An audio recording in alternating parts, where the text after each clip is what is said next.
संस्करण के अवसर पर हम सबके प्रेरणा पुंज माननीय प्रधानमंत्री जी के सम्मान में स्वागत संबोधन हेतु आमंत्रित कर रहे हैं देश के शिक्षा, कौशल विकास और उद्यमशीलता मंत्री श्री धर्मेंद्र प्रधान जी को।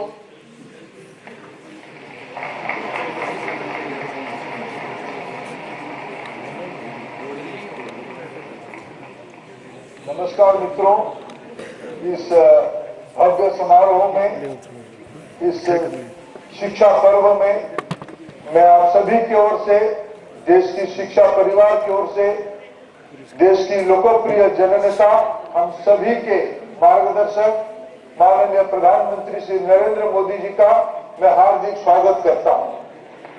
मित्रों, हम सभी के परम सौभाग्य है आज के इस कार्यक्रम में जिनके बारे में वर्णन करते हुए हमारे एक नन्हे एंकर ने कहा राष्ट्र शिल्पी। ये सही बात है। हम एक उत्कृष्ट समय पर एकत्रित हुए हैं, एक सही समय पर एकत्रित हुए हैं जब माननीय प्रधानमंत्री जी ने हम सभी के सामने एक लक्ष्य रखा है। 2047 तक भारत को एक विकसित देश बनाना है, एक डेवलप नेशन बनानी है। आप ही के नेतृत्व में बनेगा, आप ही के कंधे पे बनेगा। और इसलिए इसको एक ऐतिहासिक कहता है, परीक्षा पे चर्चा आज एक जन आंदोलन का रूप ले चुका है। प्रधानमंत्री जी समय निकाल के एक राष्ट्र गुरु के नाते राष्ट्रीय शिक्षा नीति की व्यवहारिक क्रियान्वयन के लिए बच्चों के सामने सबसे जो एक चुनौती रहता है परीक्षा। प्रधानमंत्री जी कहते हैं परीक्षा की परीक्षा ले डालो, निडर होके, कॉन्फिडेंट होके हमारे अंदर ऐसे ही मोटिवेशन आए कि हम परीक्षा को हराए, परीक्षा को विजय बनाए। तभी तो 2047 में पुनः माननीय प्रधानमंत्री जी को इस 7वें एडिशन में स्वागत करता हूं। आपकी सभी की ओर स्वागत करता हूं। बहुत बहुत धन्यवाद।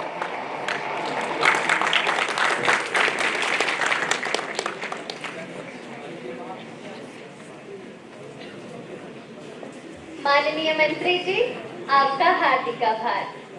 परीक्षा पे चर्चा कार्यक्रम की लोकप्रियता और इससे मिली सकारात्मक ऊर्जा ने लाखों विद्यार्थियों, शिक्षकों और अभिभावकों के दृष्टिकोण को बदल कर रख दिया है। इस परिवर्तन से प्रभावित होकर केंद्रीय विद्यालय संगठन दिल्ली संभाग के विद्यार्थियों एवं शिक्षकों ने एक भावपूर्ण, सुंदर संगीतमय प्रस्तुति तैयार की है। आइए इस प्रस्तुति का आनंद लें। प्रस्तुत है परीक्षा पे चर्चा एंथम।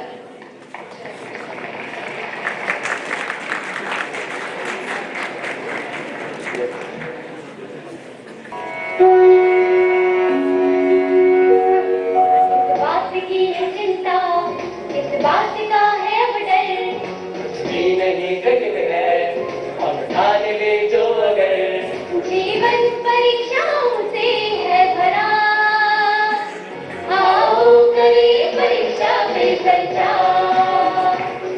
जीवन परीक्षाओं से है भरा, आओ करें परीक्षा पे चर्चा।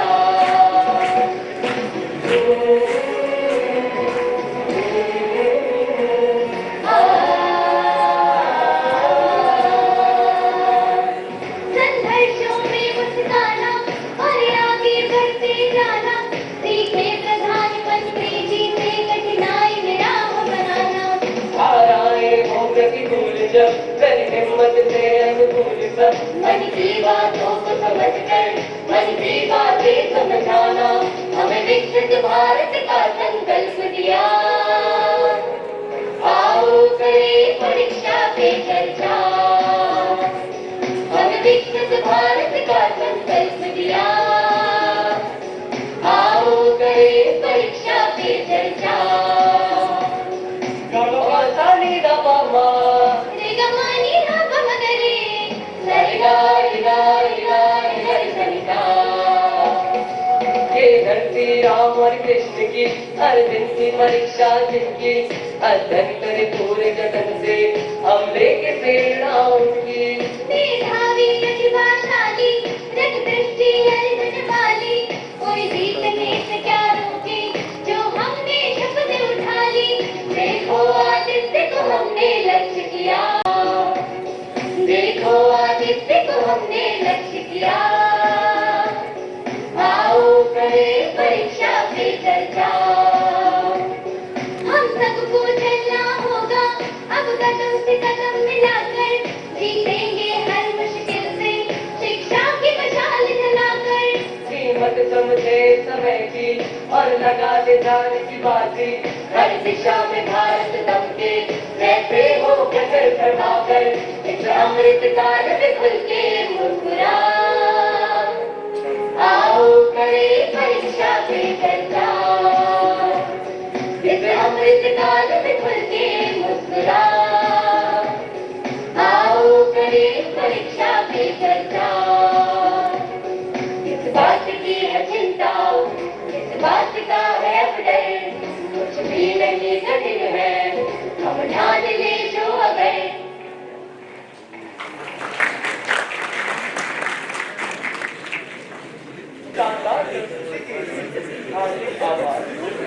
प्रधानमंत्री जी लाखों करोड़ों विद्यार्थी अभिभावक एवं शिक्षक आपसे संवाद करने मार्गदर्शन प्राप्त करने को उत्सुक हैं और बेसब्री से इन पलों की प्रतीक्षा कर रहे हैं। कृपया परीक्षा पे चर्चा 2024 शुरू करने हेतु मंच पर पधारें। PM sir please.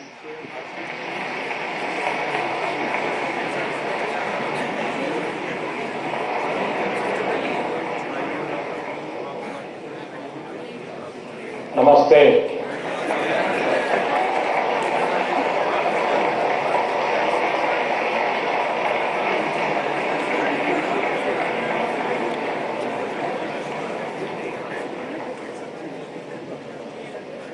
अभी मैं हमारे सभी विद्यार्थी साथियों ने कुछ न कुछ इनोवेशन किए हैं, अलग अलग प्रकार की आकृतियां बनाई हैं, नेशनल एजुकेशन पॉलिसी को आकृतियों में ढालने का प्रयास किया है। जल, थल, नभ और स्पेस और एआई, इन सभी क्षेत्रों में देश की भावी पीढ़ी क्या सोचती है, उसके पास कैसे कैसे सॉल्यूशंस हैं, ये सारी चीजें मुझे देखने का अवसर मिला।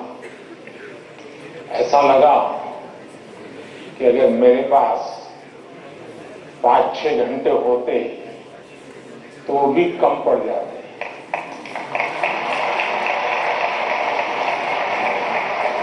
क्योंकि सबने एक से बढ़कर एक प्रस्तुति की है। तो मैं उन विद्यार्थियों को, उनके टीचर्स को, उनके स्कूल को बहुत बहुत बधाई देता हूं और आपसे भी आग्रह करता हूं कि आप जाने से पहले उस एग्जीबिशन को जरूर देखें और उसमें क्या है उसको समझने की कोशिश करें और अपने स्कूल में वापस जाने के बाद अपने जो अनुभव है वो जरूर और विद्यार्थियों के साथ शेयर करेंगे। इधर से आवाज आई, उधर से नहीं आई, उधर से नहीं आई। करेंगे? मेरी आवाज सुनाई देती है ना? अच्छा, आपको पता है आप किस स्थान पर आए हैं?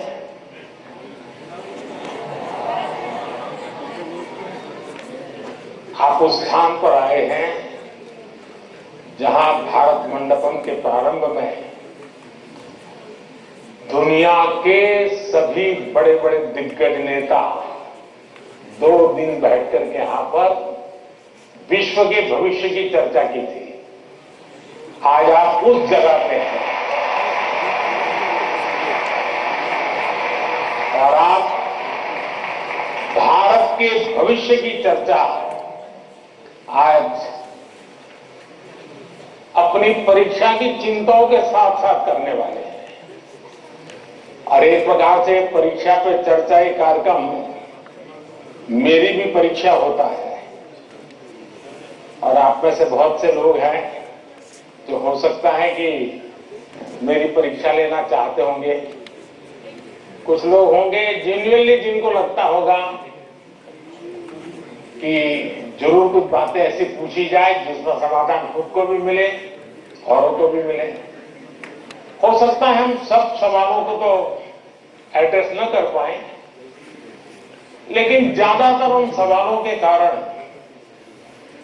बहुत से साथियों को समाधान हो जाएगा। तो आइए हम प्रारंभ करते हैं, ज्यादा समय न गंवाते हुए। कहां से शुरू करना है?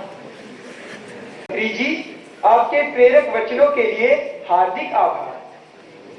यही जज्बा रहा तो मुश्किलों का हल निकलेगा। जमीन बंजर हुई तो क्या वहीं से जल निकलेगा। कोशिश जारी रख कुछ कर गुजरने की, इन्हीं रातों के दामन से सुनहरा कल निकलेगा। इन्हीं रातों के दामन से सुनहरा कल निकलेगा। प्रधानमंत्री जी, आपका प्रेरक एवं ज्ञानवर्धक उद्बोधन हमें सदैव सकारात्मक ऊर्जा और विश्वास से भर देता है। आपके आशीर्वाद एवं अनुमति से हम इस कार्यक्रम का शुभारंभ करना चाहते हैं। धन्यवाद मान्यवर। प्रधानमंत्री जी, रक्षा, स्वास्थ्य और पर्यटन के क्षेत्र में भारत के सहयोगी अरब देश ओमान स्थित इंडियन स्कूल धासे की छात्रा दानिया शबू हमसे ऑनलाइन जुड़ रही है और आपसे एक प्रश्न पूछना चाहती है। दानिया, कृपया अपना प्रश्न पूछिए। Respected Prime Minister, I am Dania Shabu Varghese of Class 10 from Indian School Dasset, Oman. My question is, how do cultural and societal expectations contribute to the pressure students feel during examination, and how can these external influences be addressed? Thank you. धन्यवाद डैनिया। Sir, विश्व के सबसे बड़े लोकतंत्र भारत की राजधानी दिल्ली स्थित government Sarvodaya बाल विद्यालय बुराड़ी से मोहम्मद अर्श हमसे ऑनलाइन जुड़ रहे हैं और आपसे अपने मन के संदेह का निवारण चाहते हैं। मोहम्मद अर्श, कृपया अपना प्रश्न पूछिए। माननीय प्रधानमंत्री जी, नमस्कार। मेरा नाम अर्श है। मैं जीएसबीवी बुराड़ी तल एच का छात्र हूँ। मेरा आपसे प्रश्न ये है कि हम अपने परिवेश में परीक्षाओं को लेकर नकारात्मक चर्चाओं को कैसे संबोधित कर सकते हैं जो हमारी पढ़ाई और अच्छा प्रदर्शन करने की क्षमता को महत्वपूर्ण रूप से प्रभावित करती है। क्या छात्रों के लिए अधिक सकारात्मक और सहायक वातावरण बनाने के लिए कदम उठाए जा सकते हैं? धन्यवाद। Thank you Mohammad. ओमान से दानिया शबू और दिल्ली से मोहम्मद अर्श तथा हमारे जैसे अनेक विद्यार्थी समाज और आसपास के लोगों की एक्सपेक्टेशंस के प्रेशर को हैंडल नहीं कर पाते। कृपया उनका मार्गदर्शन करें।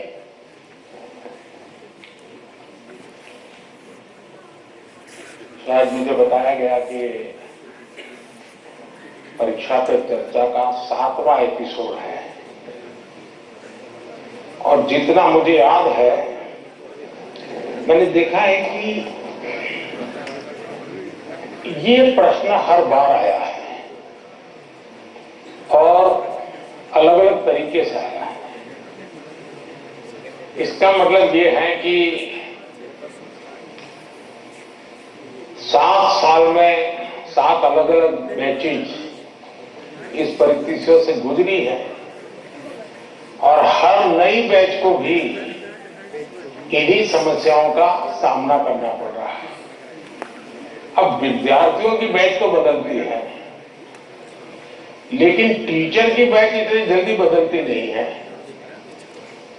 अगर टीचर्स ने इन अब तक जितने मेरे एपिसोड हुए हैं उसमें मैंने इन बातों का जो वर्णन किया है, अगर उसका कुछ न कुछ उन्होंने अपने स्कूल में एड्रेस किया हो तो शायद हम इस समस्या को धीरे धीरे कम कर सकते हैं। उसी प्रकार से हर परिवार में ज्यादातर हो सकता है बड़े बेटे ने या बेटी ने पहले एक आध बार ट्रायल हुआ हो, लेकिन उनके लिए ज्यादा एक्सपीरियंस नहीं है। लेकिन हर माँ बाप ने किसी न किसी रूप में इस समस्या को जरूर अनुभव किया है। अब सवाल यह है कि इसका समाधान क्या हो। हम ये तो नहीं कह सकते भी स्विच ऑफ, प्रेशर बंद, ऐसा तो नहीं कर सकते। तो हमने अपने आप को एक तो किसी भी प्रकार के प्रेशर को झेलने के लिए सामर्थ्यवान बनाना चाहिए। रोते बैठना नहीं चाहिए, मान के चलना चाहिए कि जीवन में आता रहता है, दबाव बनता रहता है, तो खुद को तैयार करना पड़ता है। अब जैसे कभी आप उस स्थान पे जाते हैं जहां ठंड ज्यादा है और आप किसी गर्म इलाके में रहते हैं, तो हम मन को तैयार करते हैं कि आज अब मुझे 3-4 दिन के बाद ऐसे इलाके में जाना है जहां ठंड ज्यादा है। तो मन से आप तैयार करते हैं तो धीरे धीरे तो लगता है, पहुंचने के बाद कभी लगता है यार मैंने तो सोचा था उससे तो ठंड कम है, क्योंकि आपने मन से तय कर लिया है। और इसलिए आप टेम्परेचर कितना है कितना नहीं वो देखने की जरूरत नहीं पड़ती, आपका मन तैयार हो जाता है। वैसे ही दबाव को हमने अपने तरीके से मन से एक बार इस स्थिति से जीतना है, ये तो संकल्प करना होगा। दूसरा कि जरा दबाव के प्रकार देखें। एक तो दबाव होता है खुद ने ही जो अपने लिए तय करके रखा है कि सुबह 4 बजे उठना ही उठना है, रात को 11 बजे तक पढ़ना ही पढ़ना है, आपने तो इतने आंसर सॉल्व करके ही जीतना है, और बड़ा दबाव खुद ही अनुभव करते हैं। मैं समझता हूं हमने उतना स्ट्रेच नहीं करना चाहिए कि जिसके कारण हमारी एबिलिटी भी टूट जाए। हमने स्लोली इंक्रीमेंट करना चाहिए। चलिए भाई, कल मैंने 7 क्वेश्चन सॉल्व किए थे रात को, आज 8 करूंगा। फिर मुझे वरना मैं 15 तय करूं और 7 ही कर पाऊं तो सुबह उठता है यार देखो कल तो कर नहीं पाए, आज करूंगा। तो एक खुद भी दबाव के प्रेशर पैदा करते हैं। हमने इसको थोड़ा साइंटिफिक तरीके से दूर कर दिया। दूसरा, माँ बाप प्रेशर पैदा करते हैं, ये क्यों नहीं किया, वो क्यों नहीं किया, और सोता रहा, चलो जल्दी उठते रहो, पता नहीं एग्जाम है, और यहां तक कहते हैं देख वो तेरा दोस्त क्या करता है, तू क्या करता है। ये सुबह शाम जो कमेंट्री चलती है, रनिंग कमेंट्री, और कभी माँ थक जाती है तो पापा की कमेंट्री शुरू होती है, कभी पापा थक जाते हैं।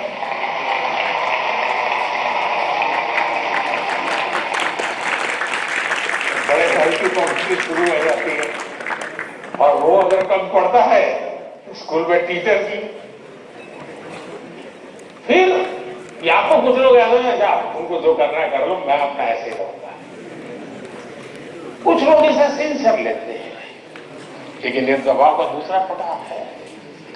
तीसरा ऐसा भी होता है कि जिसमें कारण कुछ नहीं और बिना कारण उसको हम संकट मान लेते हैं। जब एक्चुअली करते हैं तो लगता नहीं यार इतना मुश्किल नहीं था, मैंने बेकार में दबाव झेलता रहा। तो मुझे लगता है कि एक तो इनको पूरे परिवार ने, टीचर ने, सबने मिलकर के एड्रेस करना होगा। सिर्फ स्टूडेंट एड्रेस कर लेगा, सिर्फ पेरेंट्स एड्रेस कर लेंगे, इतने से बात बननी नहीं है।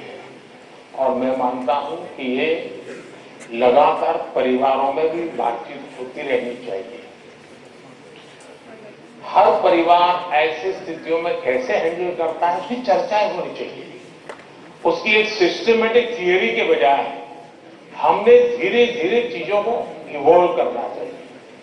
अगर ये इवॉल्व करते हैं तो मुझे पक्का विश्वास है कि हम इन चीजों से बाहर निकल के आते हैं।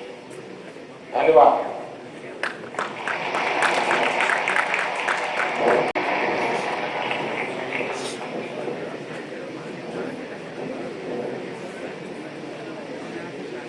पीएम सर, प्रेशर झेलने का मार्ग सुझाने के लिए आपका धन्यवाद। वीर सावरकर के बलिदान के साक्षी एवं अनुपम प्राकृतिक सौंदर्य के लिए प्रसिद्ध अंडमान निकोबार द्वीप समूह से एक अभिभावक भाग्य लक्ष्मी जी हमसे वर्चुअल माध्यम से जुड़ रही हैं। भाग्य लक्ष्मी जी, अपना प्रश्न पूछिए। माननीय प्रधानमंत्री जी नमस्कार। एक अभिभावक होने के नाते मेरा आपसे सवाल है कि छात्रा पर जो पीयर प्रेशर रहता है, जो कि एक तरह से दोस्ती की सुंदरता छीन लेता है और छात्राओं को अपने ही दोस्तों के तहत प्रतिस्पर्धा करा देता है, उस पर आपकी क्या राय है? कृपया मुझे समाधान दें। धन्यवाद। धन्यवाद भाग्य लक्ष्मी जी।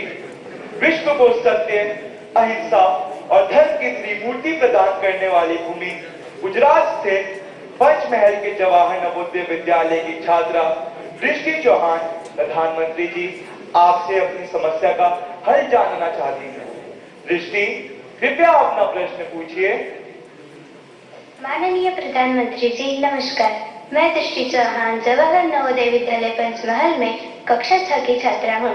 मेरा आपसे यह प्रश्न है कि कभी कभी परीक्षा के प्रतिस्पर्धी माहौल में दोस्तों के साथ प्रतिस्पर्धा भी अधिक दबाव पैदा करती है। कृपया सुझाव दें कि इससे कैसे बचा जा सकता है। आप मुझे इस पर अपना मार्गदर्शन प्रदान करें। धन्यवाद सर। धन्यवाद दृष्टि।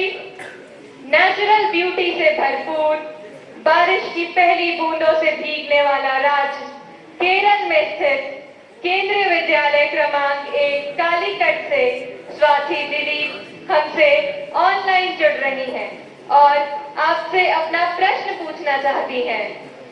स्वाति, कृपया अपना प्रश्न पूछिए। Namaskar, Honorable Prime Minister Sir. I am Swati Dili, a class 11 student from PM Sri Kendriya Vidyalaya number 1 Calicut of Ernakulam region. Sir, could you please guide us on how in this competitive world we can avoid unhealthy and unnecessary competition and also how to not take peer pressure into our heads? Thank you, sir. धन्यवाद स्वाति। प्रधानमंत्री जी, कृपया भाग्य लक्ष्मी जी, दृष्टि और स्वाति द्वारा पूछे गए प्रश्नों में पीयर प्रेशर और कंपटीशन से होने वाली चिंता तथा इसके कारण रिश्तों में आने वाली कड़वाहट से कैसे बचें, कृपया मार्गदर्शन कीजिए।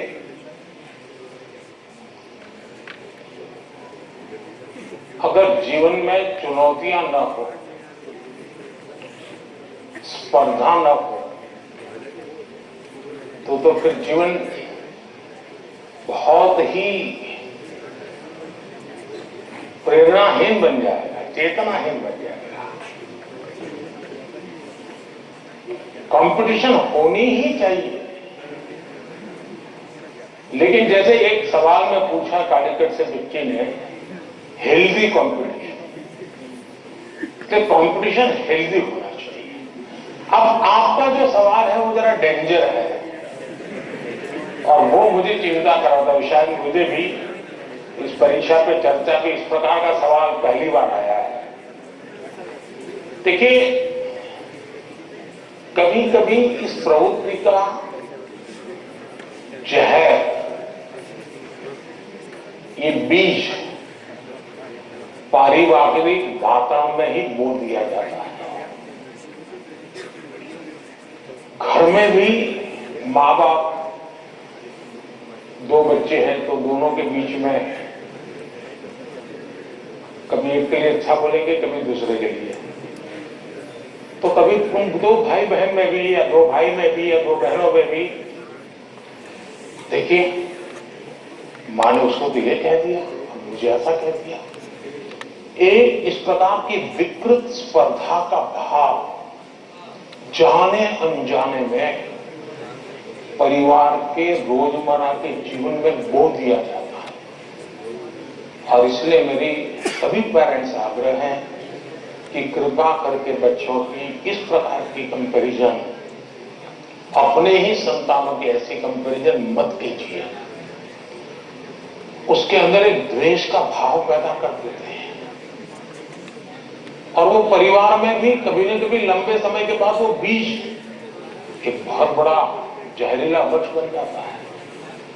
उसी प्रकार से मैंने बहुत पहले एक वीडियो देखा था, शायद आप लोगों ने भी देखा होगा। कुछ दिव्यांग बच्चे उनकी एक कंपटीशन में सब दौड़ रहे हैं। 12-15 बच्चे अलग अलग, किसी दिव्यांग है तो कठिनाइयां हैं, लेकिन वो दौड़ रहे हैं। इतने में एक बच्चा गिर जाता है। अब ज्यादा बुद्धिमान लोग होते तो क्या करते, वाह ये तो गया, चला यार एक तो स्पर्धा में कम हो गया। लेकिन उन बच्चों ने क्या किया, सबके सब जो आगे चले गए तो वो भी पीछे आए, जो दौड़ रहे थे वो भी रुक गए।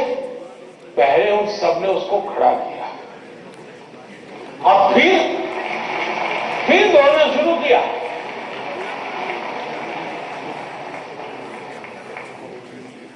सचमुच में ये वीडियो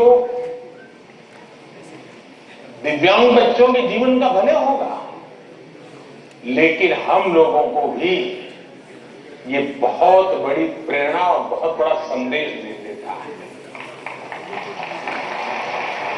अब तीसरा विषय है कि आपके दोस्त से आपको किस चीज की स्पर्धा है भाई। मान लीजिए 100 मार्क्स का पेपर है, अगर आपका दोस्त 90 ले गया तो क्या आपके लिए 10 मार्क बचा है क्या? आपके लिए 10 मार्क बचा है क्या? आपके लिए भी तो 100 है ना। तो आपको उससे स्पर्धा नहीं करनी है, खुद से करनी है। खुद से करनी है कि वो 100 में से 90 लाया, मैं 100 में से कितना लाऊंगा। उससे द्वेष करने की जरूरत ही नहीं है। एक्चुअली तो वो आपके लिए इंस्पिरेशन बन सकता है। और अगर यही मानसिकता रहेगी तो क्या करेंगे आप? अपने से तेज तर्रार व्यक्ति को दोस्ती नहीं बनाएंगे। आप ऐसे जिसकी कुछ चलती नहीं बाजार में उसी को दोस्त बनाएंगे और खुद बड़े ठेकेदार बन के घूमते रहोगे। सचमुच में तो हमसे प्रतिभावान दोस्त ढूंढने चाहिए। जितने ज्यादा प्रतिभावान दोस्त मिलते उतना हमारा भी तो काम बढ़ता है, हमारा स्पिरिट भी तो बढ़ता है। और इसलिए कभी भी हमने इस प्रकार के का ईर्ष्या भाव कतई भी अपने मन में नहीं आने देना चाहिए। और तीसरा, माँ बाप के लिए भी बहुत बड़ा चिंता का विषय है। माँ बाप हर बार अपने बच्चों को कोसते रहे, देख तू खेलता रहता है, देख वो किताबें पढ़ता है, तू ये करता रहता है, देख वो पढ़ता है। यानी वो भी हमेशा उसी का उदाहरण देते हैं। तो फिर आपके दिमाग में भी यही एक मानदंड बन जाता है। कृपा करके माँ बाप इन चीजों से बचे। कभी कभी तो मैंने देखा है कि जो माँ बाप अपने जीवन में ज्यादा सफल नहीं हुए हैं, जिनको अपने पराक्रम, अपनी सफलताएं, अपनी सिद्धियों के विषय में दुनिया को कुछ कहने को नहीं है, बताने को नहीं है, तो वे अपने बच्चों का रिपोर्ट कार्ड ही अपना विजिटिंग कार्ड बना देते हैं। किसी को मिलेंगे, अपने बच्चे की कथा सुनाएंगे। अब ये जो नेचर है वो भी एक प्रकार से बच्चे के मन में एक ऐसा भाव भर देता है कि मैं तो सब कुछ हूं। अब मुझे कुछ करने की जरूरत नहीं है, वो भी बहुत नुकसान करता है। सचमुच में तो हमें अपने दोस्त में से ईर्ष्या भाव के बजाय उसके सामर्थ्य को ढूंढने का प्रयास करना चाहिए। उसके अंदर अगर मैथमेटिक्स में एक्सपर्टाइज है, मेरी कम है, मेरे टीचर से ज्यादा अगर मेरा दोस्त मुझे मैथमेटिक्स में मदद करेगा तो वो मेरी साइकी समझ करके करेगा और हो सकता है मैं भी उसी की तरह मैथमेटिक्स में आगे जाऊंगा। वो अगर लैंग्वेज में वीक है और मैं लैंग्वेज में मजबूत हूं, मैं अगर लैंग्वेज में उसकी मदद करता हूं तो हम दोनों को एक दूसरे की ताकत जोड़ेगी और हम अधिक सामर्थ्यवान बनेंगे। और इसलिए कृपा करके हम अपने दोस्तों से स्पर्धा और ईर्ष्या के भाव में न डूबे। और मैंने तो ऐसे लोग देखे हैं कि खुद फेल हो जाए, लेकिन अगर दोस्त सफल हुआ है तो मिठाई वो बांटता है।